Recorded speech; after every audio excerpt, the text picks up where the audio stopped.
All right. Hello, everyone. It's my pleasure to be here with you. I wish we were here in person, but unfortunately, we got to do what we got to do. And virtual events allow us to at least come across time zones and all be together and discuss the same topics. So I'm Sasha Rosenbaum. You can find me on Twitter as DivineOps, and I'm going to be talking today about mindset. So before I dive into the topic, let me just quickly introduce myself. So I work for Red Hat now as a team lead on a managed OpenShift black belt team. I know it's a long name. I started my career as a dev about 15 years ago. I know, I can't believe it's been that long. I did some ops and DevOps along the way. I was in DevRel for a little while, and my role right now can probably be best defined as customer success. So had a lot of different roles in tech and wear a lot of different hats. And I think the topic I'm talking about today is really near and dear to my heart because I feel like a lot of the things that we do in technology are not just about technology, but also about people. And that's why it's important to talk about kind of soft skills and approaches that we take to everything we do. And like I said, you can find me on Twitter as DivineOps. I live there, so you can definitely come ask me questions and start a discussion if you need to. So let's get started with the conversation. Before I dive into talking about things, I want to ask you a couple questions. So unfortunately, I can't see you, but you can sort of think about it in your own head and kind of answer that question for me. So how much on the scale of 0 to 100 do you agree with this statement? So you can learn new things, but you can't really change how intelligent you are. So maybe you agree with it, like you completely disagree with it, maybe like you completely agree with it, or you somewhere on that scale. Just give it a couple of seconds and think about your answer. And then this quote is super long. I apologize. I'm going to read it to you. Unfortunately, there was no good way to cut it out, to cut it shorter. So a few modern philosophers assert that an individual's intelligence is a fixed quantity that cannot be increased. We must protest and react against this brutal pessimism. With practice, training, and above all, method, we manage to increase our attention, our memory, our judgment, and literally to become more intelligent than we were before. So the second question I want to ask you is, who do you think is the author of this quote? Just kind of give it a thought for a second. All right. So let's talk about mindset. And what is mindset? So the term mindset, and in particular growth mindset, was coined by a psychologist, Dr. Carol Dweck, right? And that happened, a couple of decades ago. And this was a pivotal book that got people started with this conversation. It's a book I highly, highly recommend. It's amazing. It was life-changing for me. And I take about that it was life-changing for a lot of folks. So I'm going to be quoting it a lot. And let me just quickly walk you through some definitions. So according to Carol Dweck, there's two types of mindsets that people can take. One is the fixed mindset, and it's best defined by saying you can learn new things, but you can't really change how intelligent you are. So kind of your ability was inborn, right? And it's fixed. Right. And no matter what you do, you can't really change the core of who you are. And then there's growth mindset. And that's characterized by saying you can always substantially change how intelligent you are. Right. So no matter what I was born with, I can always, through practice, through learning, change the how intelligent I am and how well can I solve certain problems and do stuff like that. And no one is usually completely in a fixed mindset or completely in a growth mindset. We usually tend to be somewhere on that scale where we agree a lot with the fixed or agree a lot with growth. And we kind of, through our life, navigate on that path. And the other thing that is pertaining to definitions, it doesn't just concern intelligence, it concerns lots of areas of our life. So there's intelligence mindset, and then physical ability, creative ability, personality, and so on. So you can say, okay, I can really learn new things and I can improve how intelligent I am, but I cannot improve, for instance, how good of an artist I am. Maybe like there's no way to improve how creative you are. So you could have growth mindset in one topic area and then fixed mindset in another topic area in your life. So I want to come back to this quote that says that you can become more intelligent than you were before. And then the person who said it was actually Alfred Binet, who's the inventor of the IQ test. So the IQ test gets a really bad name because people are like, oh, you're trying to sort of fix people into these buckets and sort of pin them down to where they are. And actually, Alfred Binet believed wholeheartedly that you can change how intelligent you are. And the test was initially designed to kind of help people along this journey to kind of assess how well they're progressing on the journey to becoming more intelligent, becoming better at particular intelligence-related things. So why am I talking about this to you? Like I am starting the whole conversation about mindset. Why is it important to me to talk to you about this? Well, if there's nothing else you take away from this talk, is that I want you to remember that adopting a growth mindset will make you a happier human being, right? So it's not about like, I'm not going to tell you like, oh, you can work harder and you can learn more things and you can be better at what you do, which is all true, right? But really the major change that happens in your life if you adopt a growth mindset is that you become happier.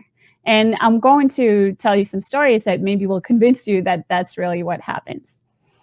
So I'm going to start with chapter 1, school. And like I said, there's lots of stories in Carol Dweck's book about school in particular, because that's the kind of environment where people are constantly graded and told how smart they are on a scale of 1 to 10 and whatever. Instead of sort of reciting a study, I'm going to tell you a personal story.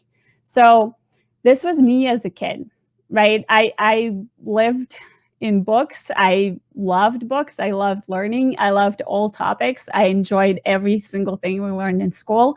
I was lucky enough that my parents didn't insist on me having straight A's. I had almost straight A's without really investing a lot of effort and worrying about it too much. And I just kind of enjoyed myself the whole time, right? So learning was a really positive experience for me. Then I enrolled in school. I lived back in Israel, and it was Technion Israeli Institute of Technology that I enrolled in. I enrolled in biology because women are not supposed to do science or not supposed to do computers and stuff like that. My mom was mad at me actually for years because they transferred to computer science after like a year because I didn't like biology.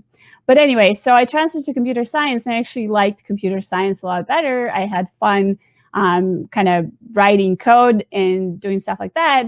Unfortunately, in addition to that, the other thing that happened, so my grade average was 94 out of 100 when I was in biology, but the first semester that I transferred to computer science, it became 68 out of 100. So not really that great, right? And this is a real footage of me getting my grades for the first exam periods, actually just exiting exams, right? Because I went to the exams without studying very much because I was convinced that I was so smart, right? And then I like kind of went through the exams that I had to make the exam, but I knew it didn't go well, right? And so I went out there. Now, I want to mention that, like, and you can believe academic ratings as much as you believe academic ratings, but computer science in Technion was at that time rated as top 20 in the world, right? Top 20 CS department in the world. So, like, it's expected that it's going to be hard to get good grades in this discipline, right? So you need to study, you need to actually work hard to get good grades, right? And so logically, I definitely understood that. And so I said, okay, I didn't study very much for these exams. I kind of was used to just skating through stuff. Obviously, I need to study harder, right? So this was great. I sat down to study, and then this is another real footage of me like trying to study after these exams, right? It sucked really bad. It was so suddenly, instead of being my friends, books were my enemies. They hated me. I was staring at a book and I was experiencing different levels of anxiety, of thinking that like I'm not smart enough to understand this thing. It just took me more than 20 minutes to like understand a calculus theorem. Like I must not be good at this. So I was dealing with all these hard feelings instead of actually trying to study. And so like it sucked really bad. So obviously to deal with that, I went for more partying, right? So like instead of trying to deal with the hard situation, which was studying, I decided that I should just party more because it was easier. This particular picture is also here because at one point I watched all of the seasons of Sex and the City in like 3 days instead of studying for an exam. And I can promise you the show was not that great. I was escaping a thing that I didn't want to do. That's what happened. So what I want to say is this was a very, very picture perfect explanation of fixed mindset, right? Instead of dealing with the actual problem, I had to deal with like feeling that I wasn't smart enough to even be there, right? And we often call this imposter syndrome, but it's also about us defining our abilities as inborn, right? So if I were smart, I would have an easy time learning calculus. And since I'm not having an easy time learning calculus, I must not be that great at it. So obviously no one told me that it was fixed mindset. People told me that I was lazy, right? You're too lazy to study. You can't sit down. You're not spending enough time on these things. These things are hard. You should invest more time, right? If you follow me on Twitter, you know that I love cats. Like they're adorable animals. I like can't get enough of them. And cats spend like 16 hours a day sleeping or napping or, lounging around. And I have a surprising revelation for you, which is like, you're not a cat. Right. So a normal cat can just enjoy themselves to lying around and lounging all day. And a normal human cannot do that. And to test this hypothesis, I want you to turn off your phone, turn off your television, turn off your computer, sit down on the couch and try to do nothing. Right. So one of two things will happen. Either you didn't get enough sleep that night, and in which case you will fall asleep. Right. But if you did get enough sleep that night, you will undeniably, you will get up and start doing something, right? You will just not be able to sit down and do nothing for more than like 20 minutes because we are inherently creative beings, right? And we want to actually do work, and we want to learn things, and we want to create things. And it's kind of like built into our core. So, okay, maybe you're not lazy. So then what's happening? I'm going to bring in another book, which is The Now Habit by Neil Ferrari. It's a really old book, but it's actually helpful. It's mostly about procrastination. And it says, the choice is not working or not working, but which type of work. Even feeling guilty because of procrastinating takes some effort, right? So you're not actually lazy. You procrastinating, and that actually consumes some power. And then I love the Dynaman comics. They're on Twitter and Instagram. But basically this says it potentially better. You're lazy. No, constantly stressing about all the things I'm putting off doing actually takes quite a bit of work. Okay. So if we're not lazy, right, and we're actually working hard at avoiding things, then what is actually happening in there? Well, what's actually happening is that you are probably scared. But what are you scared of? Was I scared of the calculus book? Was I scared of the exam? Was I scared of failing? What is it that we're actually scared of? So I'm going to bring the Dynamite comic back and say, okay, it starts with, I failed, right? It doesn't matter as long as you tried your best. And then the response is, oh, I didn't do that either. The reason it's funny and sad at the same time is because this is a legit strategy that people take when avoiding things that they don't like, right? And the reason they take that strategy is because they have a fixed mindset. Because in a fixed mindset, effort is a bad thing. It, like failure, means that you're not smart or talented. If you were, you wouldn't need effort, right? So if I were smart enough, I wouldn't need to study the calculus book. I would just read it once, and then I would understand it, and then everything would be perfect. Since I have to work hard at understanding calculus, it already proves that I'm not good enough to be there. right? And that's the kind of thing that's really, really hard to overcome, because instead of spending your energy on studying for that exam, you're spending your energy fighting that inner voice in your head that says that you're not good enough. So are people with fixed mindset doomed? I want to say, no, they're not, right? People with fixed mindset can still succeed at accomplishing hard things. So obviously people with fixed mindset can succeed at accomplishing easy things, right?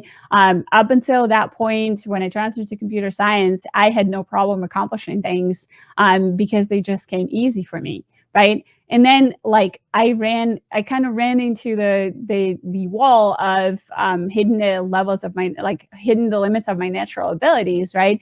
I still finished computer science and I still got good grades, right? I improved the grades from that semester, and I finished with nearly honors, right? The nearly will bug me for the rest of my life, but doesn't matter. So basically, I could still succeed. But the problem was that I was really, really miserable while succeeding, because like I said, I spent most of my time fighting the inner voices in my head and not actually studying, right? And so I want to bring that point back again, which is adopting a growth mindset will make you a happier human being. So now I want to go on a side note, right? And that side note is about talent.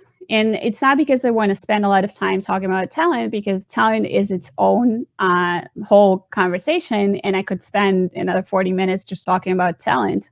But I'm just presuming that maybe if this topic is new to you, then you have questions about like, okay, so am I saying that talent doesn't exist? Am I saying that all abilities are not inborn and there's no such thing? So I'm not actually saying this, right? Talent exists. And we all have different capabilities, right? We're born, like I was born where certain things came easy to me and certain other things didn't, right? I was never athletic, but I was pretty good at studying, right? So just for instance, and someone else can be exactly the opposite of that, right? But talent only carries you so far. If you look at studies, most of the people who were considered prodigies when they were kids actually didn't go that far in their adult life and accomplish all that many things. So I'm just going to give you some ideas about talent and how to approach this. But like I said, I'm not going to dive super heavy into this. So there's this concept of the 10,000 hour rule, right, which was popularized by Malcolm Gladwell in the book Outliers. There's actually a book by an actual researcher that 10,000 hour rule research was based on, that came out actually later than that, and it's called Peak. It's by Anders Ericsson. And so the mistake that kind of Malcolm Gladwell makes is assuming that you can get good at anything you want in 10,000 hours, which is not particularly true. So the distinction that Anders Ericsson makes here is that getting good at something requires deliberate practice. And deliberate practice involves feedback and modification of efforts in response to that feedback. So for you to get good at something, you need to continuously get feedback. So you can play tennis for 10,000 hours and not be any better.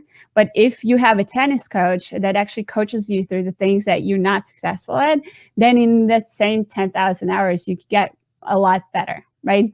And then obviously, one of the things that comes out of the 10,000 hour research is that when you compare people in the particular field they looked at was music, right? When you compared people who are at a certain stage of adulthood, what mattered wasn't how talented they were in playing music when they were little kids. What mattered was how many hours with deliberate practice, with feedback, they invested in playing music. And then there's another concept that is worth bringing up is kind versus wicked learning domains. That was by Robin Hogarth, and that is presence or absence of immediate and accurate feedback. So sports, for instance, is a kind domain because you can get immediate feedback on your performance. You either did well or you didn't do well, and you can see exactly what you did or didn't do well, right? Whereas, say, medicine, in most cases outside of surgery, is a wicked domain because it may take you months to know if a medicine or a particular approach worked or didn't, and that makes it really hard to learn from feedback. right? And so what Hoggers is saying is that humans are really good at learning when feedback is present and are really bad at learning when feedback is absent.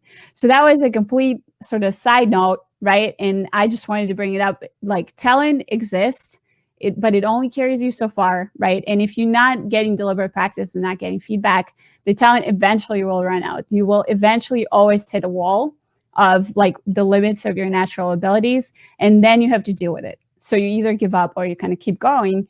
And then this is just something that I want to say, like, believing that you are forever defined by your inborn abilities is just sad, right? Like, this is a very limiting belief. If I thought that everything in my life is defined by how I was born, what abilities I was born with, it would just be like really sad, right? And that brings me back to my overarching point, which is adopting a growth mindset will make you a happier human. So this is Anne's side note about talent. These books are amazing. Check them out if you have spare time. But again, first check out The Mindset by Carol Dweck, which is literally life-changing. So I want to go to chapter 2. We talked about school. School might be relevant to you if you have kids or if you're still going through additional school, additional academic learning. But we're all having a career and we're all learning. We're all dealing with work every day. So why does it matter if I have growth mindset at work? So we are probably all familiar with the term CEO disease, and it's when a CEO creates sort of a negative feedback vacuum, right? And they only want to hear the good news, not the bad news, and they surround themselves with the yes men, right? And anybody who brings them bad news kind of gets fired or something. And it doesn't only happen to CEOs, it actually happens not just to middle managers, it happens even to individual contributors when people just kind of shut themselves off from negative feedback, right? And this is also a manifestation of a fixed mindset, because in fixed mindset, you must continuously get confirmation of your own greatness, right? And if you get sort of feedback that is negative, you just try to shut it off, or you try to shut off the people who bring you that feedback. And that's true of you and potentially your company. But you cannot outrun reality forever, right? So Enron was outrunning reality for a long time. This is kind of one of the big examples in the industry, right? Enron ran for years on convincing everybody that they were smarter, right? Like, there's returns down the line, we're doing great, changing accounting practices and doing stuff like that.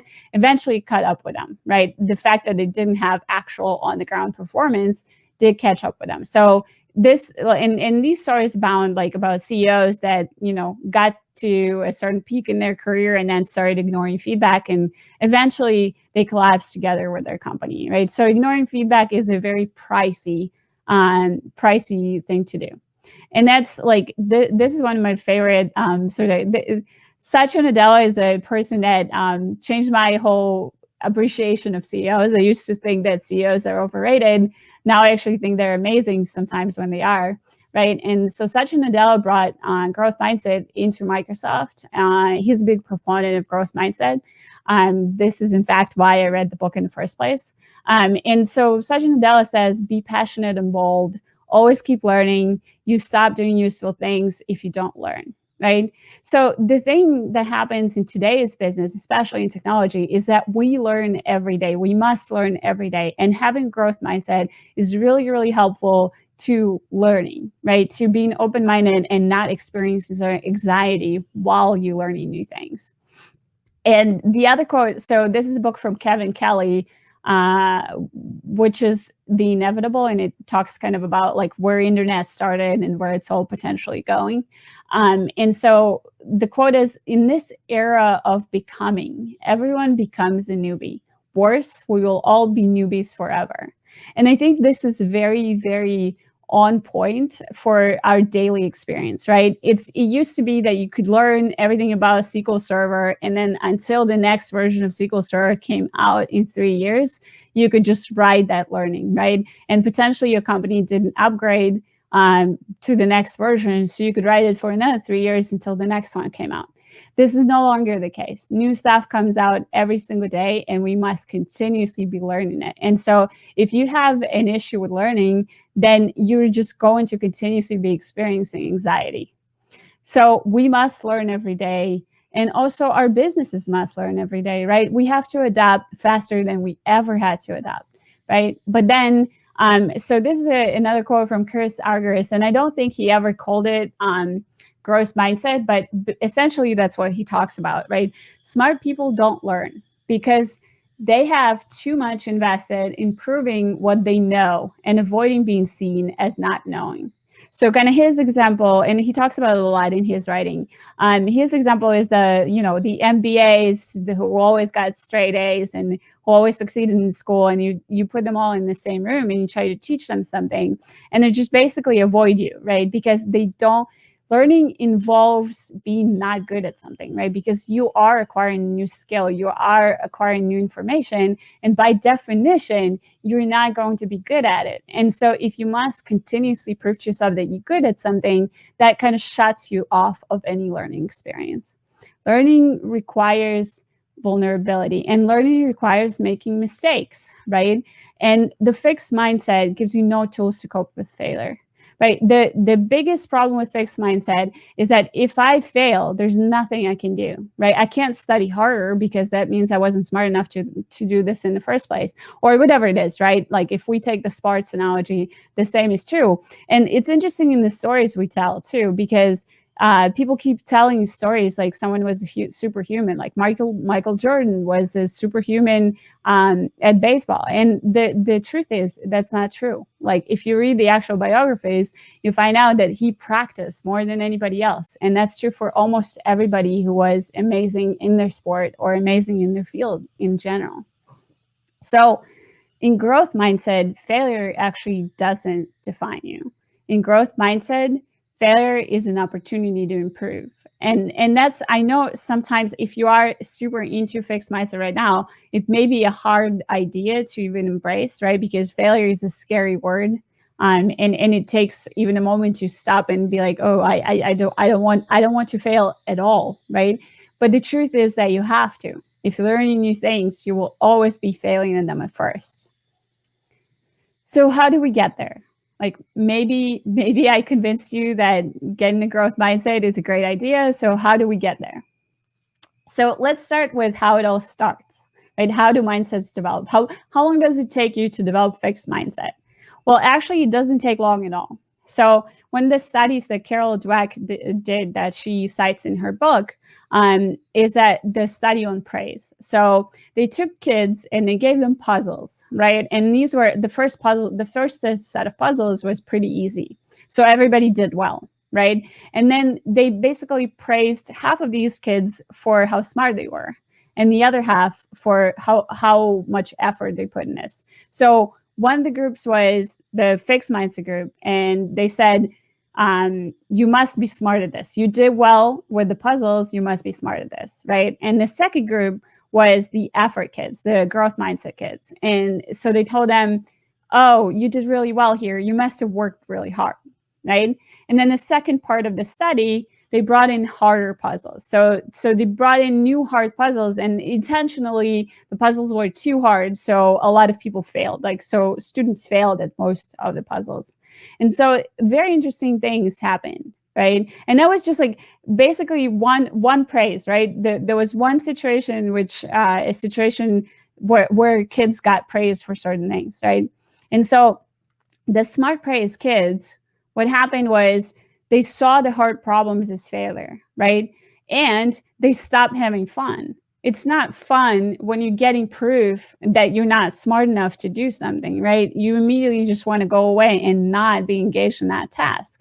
Another thing that happened is they performed worse later. So later, when in the third part, the easier puzzles were brought back in, these kids were the smart praise kids. They did actually worse on the easy puzzles than they did in the first place. And the third thing that happened is they lied about their scores. So later they had an opportunity to tell other people how well they scored, and they exaggerated the scores. Now, the effort praised kids, they did not see the hard puzzles as a failure. They actually didn't treat them that way. They applied more effort. And so when they saw the hard puzzles, they continued to work harder on them until they got them solved. They thought hard problems were the most fun. So one of the things that they said was like, oh, the hard problems were the most fun to work with. And then they improved on the later date. So like when they got the easier puzzles again later, they were better at the second round than they were in the first round. So per Carol Dweck, since this was kind of an IQ test, you might say that praising ability lowered student IQs and that praising effort raised them. So essentially, this little thing, this like little praise that we gave people actually affected their performance majorly, right? So one of the things that I want you to remember is that how you praise yourself and others really matters. So whether you praise your kids, whether you praise your loved ones, whether you praise your coworkers, or whether this is a voice in your head where you tell yourself how well you did or how poorly you did, don't use the smart praise, use the effort praise, right? Continuously tell people that they did well because they practiced, because they worked hard, because they invested effort into something, and not that because they're talented or smart, right? Because it really can set them back. And then how do we get to the growth mindset, right? So cognitive learning is the first step. It's really, really important for us to just even acquire the idea. If this is the first time you're hearing about it, just the fact that you just learned it is going to make it better for you in the future, right? And so I just wanted to kind of maybe take away one of the analogies. So like the analogy that I came up with is like, we often think of brains in t-shirt sizes, right? So like people are smart, medium, or large, like small, medium, or large in terms of how smart they are, right? But that's not how it works. Brains are more like muscle, right? So we are continuously building connections in our brains, and we're getting them better, getting better at the things that we practice, especially when we have deliberate practice and feedback. And so kind of keep thinking about it that way, right? Brain is like a muscle, and we can continuously develop new skills. And then cognitive learning is obviously just the first step, right? If knowledge was all it took, we'd all have six-pack abs, right? Unfortunately, that's not how it works. We often think that EQ skills are just kind of easy. I read a book and then everything became true, right? I read a book about active listening and it made me a great active listener. Unfortunately, that's not how it works. So some of the steps you can take is you can notice your fixed mindset triggers, right? So you can consider the situations in which you get sort of that voice in your head that tells you, oh, you're not smart enough to do this. Or if you were better, then you would be immediately successful and wouldn't need effort. Or if you kind of come across someone who's like younger than you, but accomplished more, then you get threatened and you're going to hate them and whatever. So whatever your fixed mindset triggers are, just start noticing them. And then the second part of it is educate your fixed mindset persona. So Carol Dweck actually suggests naming the persona, like give that persona a name and just sort of talk to them. Be like, hey, I understand your feedback, but actually, if we approach this with the open mind and we learn and we invest effort into learning, we're going to succeed at this better, right? So kind of just have that conversation you had where you educate your fixed mindset persona about growth mindset and get them on board with investing more effort into skills. So like I said, EQ skills require practice. And like every journey, this takes time, right? So you learn about an idea and then you start kind of practicing the idea, and then you get better at this as you're practicing it. And I can tell you kind of from my own journey, right, that I started with pretty fixed mindset, especially around certain things.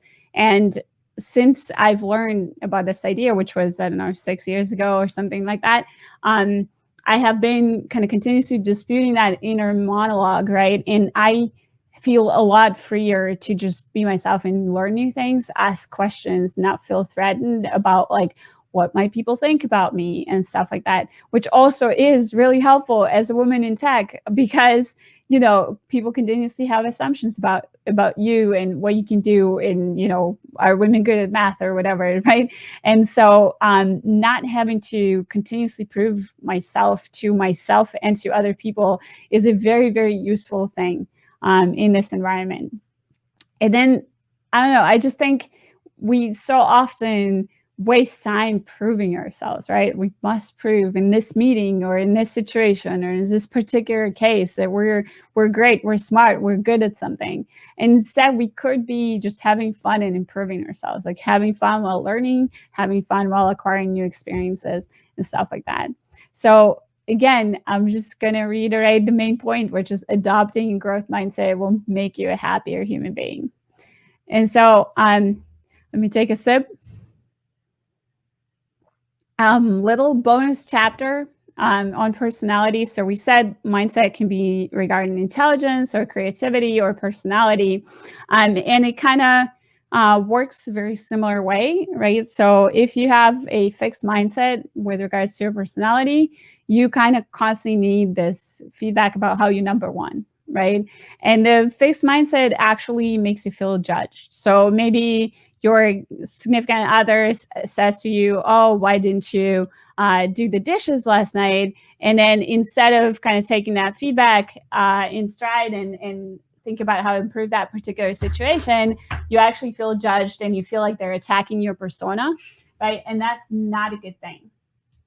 So the growth mindset in terms of personality is that you can always change basic things about the kind of person you are, right? So in the same vein as with intelligence, your personality is not fixed. And I think this particular insight I learned even way before I read the book. And that was one of the most freeing experiences in my life. Like when I realized that I wasn't defined by my past experiences, or I wasn't this particular one kind of person, but I could actually continuously change who I was. And if I wanted to be something different and I wanted to approach things differently and act differently, I could just work on that and become better at something personality wise. So this was the talk on growth mindset. I thank you all for being here with me today. I really appreciate you investing time into listening to me.